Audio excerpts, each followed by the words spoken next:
On to Thursdays Off the Ball. Nathan with you till 9. We've got a busy couple of hours ahead. Ronan O'Gara is going to join us after 8 o'clock.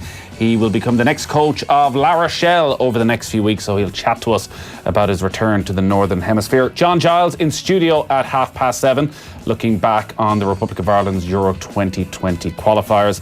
And it is the opening day of the US Open at Pebble Beach. Rory McIlroy currently out on course and going along quite nicely. We're going to check in with Lawrence Donegan over in California between now and 9 o'clock. Rory O'Connor of the Irish Independent is in studio. How are you? Good, Nathan. How are you? Not too bad. Richie, how are you? Nathaniel, you all right? Hey, did I mention? Did I mention? No. Bumper. Jesus. Bumper. No. Rory, you'll love this. Keep it going for the evening. Bumper edition of Golf Weekly. Available right now. US Open preview. Oh, it's the sweet stuff. Brilliant. You're excited? You don't have to promote him. Your microphone isn't on there. Okay. This one right here. It'll all work just fine in a second. Grant, well, you missed nothing. No, it wasn't your best input right there. It was fine. You're not excited about the US Open? I'm not really. No. What? You're still goosed. There you go. Here, I'll fix it for you. Richie's fiddling around down there not now. even It'll on. be fine in a minute. That's the problem It's not even here. switched on, Rory. This has been a You're a nightmare. rank amateur. Let's just start the show. What, we're live? There we go. Oh my God. I'm not looking forward to the US Open. Why? Because I don't really like golf that much. Why? Because I feel like I'm outnumbered. I don't mind I feel golf. like this was a bad booking for tonight. I don't mind golf, but I'm not a massive fan of golfers. But if it's going well over the course of the weekend and it's exciting, I might tune in as the, if there's nothing else on a Sunday evening. Well, it's not Stand going back to be from me, Rory. finished. Is golf a middle-class pursuit? Yes. But Rory's middle class, so I thought he'd love I'm a it. rugby correspondent. Sorry, he's not even middle class. He's in the 1%. Indeed. But I just find it so random. I mean, I always listen to these previews of these tournaments. I do have a passing interest, but everyone throws out all these names, and it's always some guy from America I've never heard of who comes up and wins it, like Bruce Koepka. We're looking at you, Scott Piercy. He won the last one. I had to Google him. I was like, I've never seen that guy before in my life. That was the fourth one he's won in the last 2 years. It just doesn't do that for me.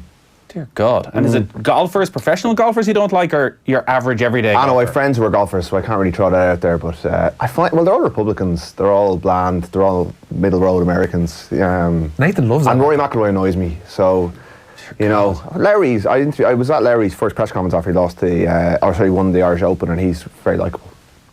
So if he was going well, I can get on board with that. He ain't. Whatever. Oh dear. So a bit of patriotism is all that you can get involved in. Rory McIlroy's just knocked in a big one. Come on, He's Rory. got himself right in there. So Richie, He's also playing golf. 53106 is the text number. We're going live on all our social channels as well. The usual messy start of a Thursday evening. McIlroy back-to-back bogeys on the second and third, which are his 11th and 12th holes. He's within a couple of shots of the lead. He is tied for second. And McIlroy's team is very much back. So Ronan O'Gara coming your way at 8 o'clock. Finally, he's made a decision. Yes. Said a couple of days. A few weeks later, he's decided La Rochelle. Good move? I think so, yeah. No, it's big club, semi-finalist in top 14. Kind of, late arrivals in the kind of big time of European professional rugby, but they've hit it with a bang. I was at the the Challenge Cup semi-final on the eve, final on the eve of the Champions Cup in Newcastle, and they're a joy to watch. He's got a lot to work with there when he's in charge of the attack and defence, and it is that next natural step. He's done he's been a unit coach in every way over the course of his time at Racing and with the Crusaders. He's built up an awful lot of experience, and I think going in alongside Jonah Gibbs in that way is it's a smart move. He's building a CV so well. It's almost like this template for. I mean, it helps that you're a 100-odd cap, record point scorer, legend of the game. But it even definitely opens still. doors for you. But yeah, I mean, he's not getting there in reputation. No. I think that maybe opened the door first time to Racing, but it's this perfect career building, and I think the obvious next step is that he'll do his 3 years there, be a huge success. And his time, his contract does coincide with, the end of his contract coincides with the end of Johan van Graan's contract. He'll have been there 4 years. It would seem like a natural time. Obviously, you can't plan for these things. You never know how things are going to go, but we would like to see him back. Yeah, I think he has. I think he watched Anthony Foley's struggles as a young head coach at Munster. I remember being one of the lowest points of Foley's time in the 2 years in charge was in Stade Francais when they got hammered. O'Gara was there. He was a Racing coach. He was down in the Munster dressing room. He saw the toll that took. I don't think he's any rush to top jobs. I think he realises that most international coaches, they're in their 50s. Schmidt, Gatlin, they're all men of a certain age. They've all done their time in club rugby. I don't think there's any rush. I would have liked to see Farrell gone after him for the Irish assistant job now, get him into that system. Didn't happen. We still don't know what Farrell's going to do with that.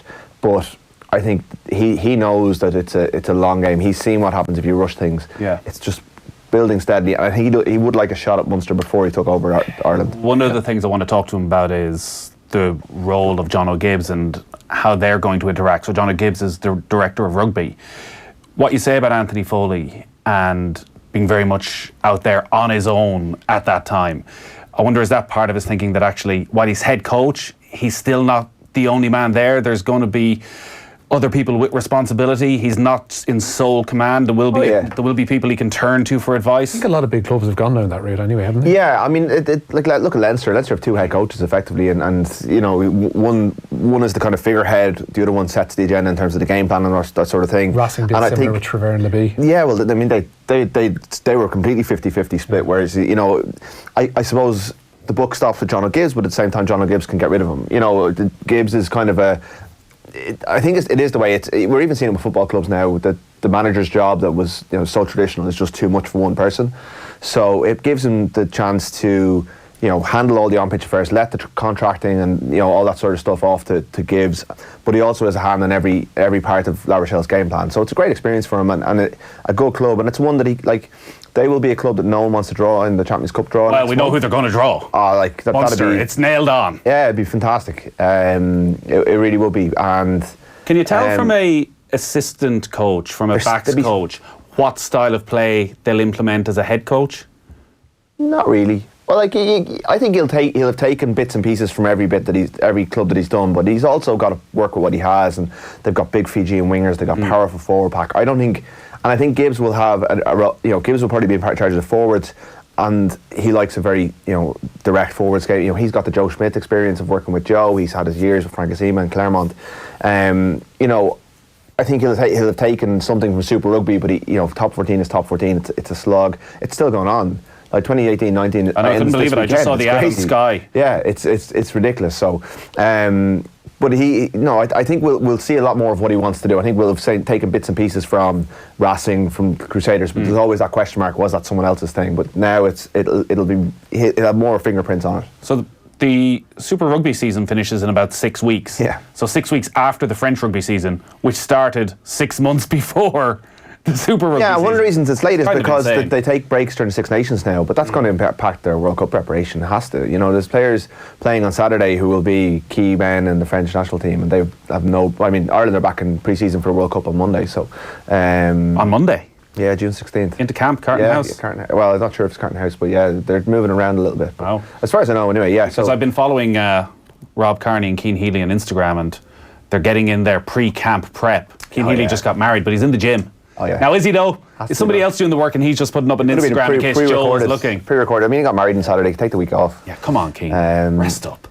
Yeah, I suppose you don't want to lose any ground. Anyway, that isn't the main story in rugby today. Barbara in Galway has been texting in saying, come on, get to the biggest sports story of the day. Cannot believe you're not talking about Paddy Jackson and Diageo. Fill us in, Richie. London Irish say they're disappointed that Diageo have decided to end their sponsorship of the Premiership club. The drinks giant pulled its sponsorship following the exiled signing of Paddy Jackson from Perpignan. Diageo say Jackson's signing is not consistent with their values. The former Ulster half was acquitted of rape at a trial in Belfast last year. London Irish have released a statement. Gavin Cummins tweeted it in full. It reads, London Irish's management is understandably disappointed that Diageo has chosen not to renew its sponsorship agreement with the club, and particularly the manner in which the company has chosen to do so. The club has always respected the right for everyone to have an opinion and their right to express that opinion. London Irish has been open and honest with all of its sponsors, including offering to meet Diageo's senior management in Dublin in May 2019. This offer was not taken up. London Irish will be moving on without the support of Diageo, who've chosen to stand down after a nearly 30-year association with the club. It is regretful that this relationship has ended in the manner that it has. Statement ends.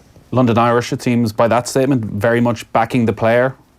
And backing full steam ahead as well, in that they're trying to say that they tried to get out in front of this and Diageo didn't have the interest. And I think what's surprising about the story is that it's taken so long for sponsors to take fright, because it's particularly a sponsor with such an Irish link who lived through this story a year ago. You know, it did make ripples in England, but not to the same extent that it dominated everything in this part of the world. You know, I think I completely understand why Diageo have done it. I mean, they're just following the lead of Bank of Ireland and others who put so much pressure on for the initial decision by the RFU. I did get a sense when London Irish announced Jackson's signing that the heat had gone out of the story a little bit. Well, I was going to ask you that because at the time I don't remember a massive outcry from London Irish supporters against this. No, I remember there was stories that there was a bit of uproar, and if certainly looking at, like, I did do a number of searches on Twitter to see where this uproar was, and really it was it was fairly negligible stuff. It wasn't really what you'd expect on a story of this scale, but these things can come around in strange ways. I think it was Cash Converters or someone pulled the plug last week, and that probably led to questions being asked. Yeah, they Cash Converters, in fairness to them, said it was nothing to do with Jackson signing was the reason behind the deal was coming to its natural end. Okay, well, I mean, it did seem that's two sponsors, but I suppose that probably led to people starting making phone calls and asking other sponsors would they be considering their position. But I mean, it's a massive blow for for a club that's just gone up, that's spending massive amounts of money on Jackson and others. Where are they getting that money from? Well, they have a benefactor, an Irish benefactor, whose name escapes me right now.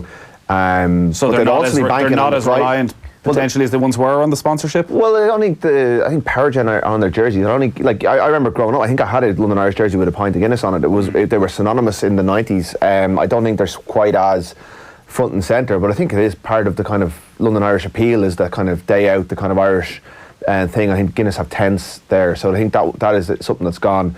But I do think that I've lost my train of thought. But it's the timing really that has come as a slight surprise to me. I just don't get how this didn't happen a few months ago when the signing was announced, and the knock-on effect to Declan Kidney and also the players that he's got coming in. How is their budget going to manage? Obviously, they'll have the BT money coming in. They're going up. They're moving to a new stadium next season. Sean O'Brien's going over. So we've all seen the details of what he's going to be paid. They're paying big money to try and stay in that division. Yeah. And I suppose no club in any professional organisation, even particularly in the Premiership where everyone loses money, can afford to lose sponsors on that. You'd have to question their thinking as a club, as a brand in this signing, as it seems they are trying to make a concerted effort to redevelop the link between London Irish and actually Irish supporters and maybe the Irish community in England. And you can see why Sean O'Brien would fit into that. You would wonder where Paddy Jackson fits into that. Yeah, I mean, number 10s are the most expensive players in the world, and I think if you're a newly promoted Premiership club, you're looking for players of a certain quality that have some sort of, like Cipriani's kind of done the rounds because he's slightly been damaged goods. I mean, he ended up in Sale at a time when, if it was just based on talent alone, he should have been off, playing for Saracens or clubs of that ilk. And I suppose London Irish have taken a gamble that the heat had gone out of the story, that they'd almost get away with it, that having done his year in Perpignan, and he played he's played 20 odd top 14 games, that he'd almost, for want of a better, rehabilitated his reputation to the point where they could sign him. But they had a test case in the fight. Sale tried to do it a year ago and got run out of town. If they just lose two sponsors, they could possibly ride that out. It's just whether the next tranche of sponsors start taking flight now, because obviously those phone calls are going to start being made now. Pressure will come on from interest groups, and it remains to be seen whether just Jackson can ever really lift that toxicity that exists beside his name in the Irish Anglo world, I suppose. Well, it would certainly suggest that any chance of him ever returning to playing. Yeah, Ulster have ruled that out. I know Dave Nucifora said never say never, but the CEO of Ulster, Johnny Petrie, who came in after the affair, pretty much said, no, we're not going back there, we're moving on as a club. So, all right. Talk to us about the golf, Richie. Yeah. Because Rory McIlroy has just hit another sensational approach shot. He's in a tie for second. He's got another birdie opportunity on what I think is his 13th hole of the day. Yeah. 3 birdies in 5 holes for McIlroy. It's moved him 2-3 under par, and as you say, Nathan, he is in a tie for second at the moment. Pretty congested up around that end of the leaderboard. Those on 3 under par include Nick Hardy, Gary Woodland, Bryson DeChambeau, Ricky Fowler, John Rahm, Sepp Straka, and the leader. Not Sepp. Sepp Straka's right there. Oh, tipped him on Golf Weekly. Nah, I didn't. Literally, I've never heard of him before. Who'll win it? He's 1 hole from home and he's 3 under par. Scott Piercy, as I mentioned, leading the way on 5 under. Could have been so much better for him as well. He was on 5 under with just 7 holes played earlier on today. The other Irish involved, Graham McDowell, he's a level par kind of guy at the minute with 7 holes to play. And Shane Lowry, a pretty disappointing afternoon for the Clara golfer. He has dropped back now to 4 over par. Tiger Woods will be among the later starters. He doesn't go out, the Masters champion, until after 10 o'clock Irish time tonight. He's been outlining what kind of course they're up against at Pebble Beach this week. We're all going to be playing from virtually the same spots, and especially if it dries out, then the longer guys will be hitting shorter club, shorter guys will be able to sneak driver down there, and so we're all playing from the same spots. Now, how do you put the ball in the correct position is the key, and these greens, we don't face greens like this, this small and this steep, and so it puts a premium on iron play because I feel like most of the field can drive the ball in the fairways. They're plenty wide. The golf course is not overly long. But how can you put the ball in the right spot so you can have putts at it?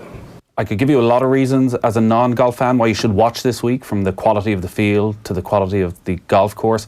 I think, though, the fact that Tiger Woods isn't teeing off till 10 past 10 tonight and the rounds aren't going to finish until about 3:30, 4 in the morning would probably put you off. You could run it into the NBA games 6 tonight, couldn't you? I think that's tonight, so you could make a night of stay it. here until 3 in the morning. Exactly. The 4 a.m. Sports Bulletin, Richie, must be done live. Just get in early. And it's golf, Richie. It's fine. You enjoy it, don't you? Love it. You love this stuff. Class. Text in on Paddy Jackson. Lads, I can already imagine your listeners texting and complaining that Paddy Jackson is not guilty, but the simple truth in all this is that a brand in London Irish are allowed to decide who they partner with regardless. Text Shane. And a brand like Diageo are allowed to decide the same? What will Rog be doing in his downtime? La Rochelle's top attraction, according to TripAdvisor, is Aquarium La Rochelle, which is French for the Aquarium of La Rochelle. Rog will see 12,000 marine animals and be amazed by the biodiversity of the Atlantic, Mediterranean Sea and tropics. Well, Scott Robertson, his boss at the Crusaders, is a keen stand-up paddleboarder, but not like the kind of in a flat lake. He kind of rides the surf coming in on stand-up paddleboards. So if he's got in on that, he's now on the Atlantic coast. So hopefully he's going to embrace the Atlantic coast. Are you suggesting that Ron O'Gara has travelled all the way in a paddleboard from New Zealand to France? I think he's going to take our call on it later on. I have been to La Rochelle as a child, but I was more recently in Sumner, where Scott Robertson lives. A couple of years ago. It's a very lovely place. Got disparaged on Off the Bell AM this morning by Jerry Gilroy, but it's a very lovely place. Right. La Rochelle, I presume, is a very lovely place as well. It's supposed to be amazing. All right. So he'll be grand. The Women's World Cup, bit of a cracker? Yeah, shock? Australia picked up, not really, they're actually above them in the world rankings. I had to check this earlier on. Australia picked up their first win of the Women's World Cup. The Matildas were 2-0 down to Brazil at half-time in Montpellier, but eventually ran out 3-2 winners. At 8 at the Parc des Princes is the meeting in Group B of South Africa and China. Gary O'Donnell replaced... You can tell what I'm Googling. Is it La Rochelle tourist? The world rankings? No. The fact they called them the Matildas. It's true. Yeah. Dear God. You questioning with journalistic standards. Bit of dodgy VAR as well. There was the OG. I still haven't quite figured out whether it was a goal or not. Marta, the Brazilian who scored the penalty earlier on, she was bullying by the end of the game. I think it's a technical term. Gary O'Donnell replaces injured wing-back Ciara Malloy in the Galway defence for Sunday's Connacht football final with Ross Commett. Kevin Walsh's only change from their win over Sligo in the semi-finals is Rossi's counterpart Anthony Cunningham's made 3 alterations. Dermot Murtagh, Conor Devaney and captain Enda Smith all come into the side. Hubert Darcy, Andrew Glennon and the injured Ultan Harney miss out. While Luca Connell could be on the verge of a move to Celtic. The Scottish champions have opened talks with his club Bolton over a potential £250,000 transfer. The fee is so cheap because Connell's out of contract at the end of the month and could go for just training compensation, but Celtic are believed to be willing to pay that fee. Sounds like a good move. I think we should get as many young players who are going to be playing under Stephen Kenny to Celtic as possible, where they're going to dominate possession in every game. They're going to get used to having the football. They're not going to be involved in a relegation scrap. They can learn to play the game the right way. He's going to get game time though if he goes under to Celtic. Lennon. Under Lennon. It's more kick and rush though, isn't it? But they still dominate possession. You're talking about a bloke who picks Scott Brown regularly. Well, you don't have to do any of the dirty work then. Scott Brown does all the dirty work. You don't think Luca Connell will get a game at Celtic? Just saying, Scott Brown might not be the best footballing influence for somebody of that age. Harden him up a little bit. We need a replacement for Glenn Whelan somewhere along the track. Jesus Christ. Off the Ball has once again teamed up with the Irish Blood Transfusion Service in supporting World Blood Donor Day, which takes place this Friday, June 14th. It's all with a view to encouraging conversation around blood donation and to highlight why it's such an important habit to start, continue and to encourage in others. You can check your eligibility to donate and find your nearest clinic by visiting giveblood.ie. You can also search for Give Blood IE on social social media and by using the hashtag #EveryoneCounts. It's all ahead of World Blood Donor Day, which takes place tomorrow, June 14th. Transfers a go-go. Aston Villa have signed Brazilian striker Wesley Moraes, subject to international clearance and the granting of a work permit. The 22-year-old has moved from Club Brugge to Villa Park, and the fee is believed to be €25 million, which would be a Villa club record, eclipsing the £18 million or €20 million that they paid for Darren Bent. Moraes scored 17 times in 48 appearances for the Belgian club last season and had also attracted interest from Newcastle, West Ham and Lazio. Another man swapping the Jupiler League for the Premier League is Moussa Djenepo. The winger signed a 4-year contract at St Mary's after leaving Standard Liège.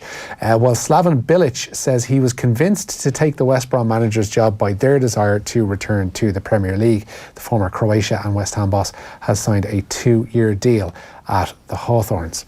Tammy Abraham has left Villa. Tammy Abraham is only on loan and gone back to Chelsea, who could well need a striker if their transfer ban holds this summer. So it's all going to be on Wesley Moraes to keep Villa in the Premier League. They've picked up decent Belgian strikers from there before. One Christian Benteke did okay for them when he was there. Luke Nillis lasted a couple of games before getting a bad injury. So there's form between Brazil and Villa.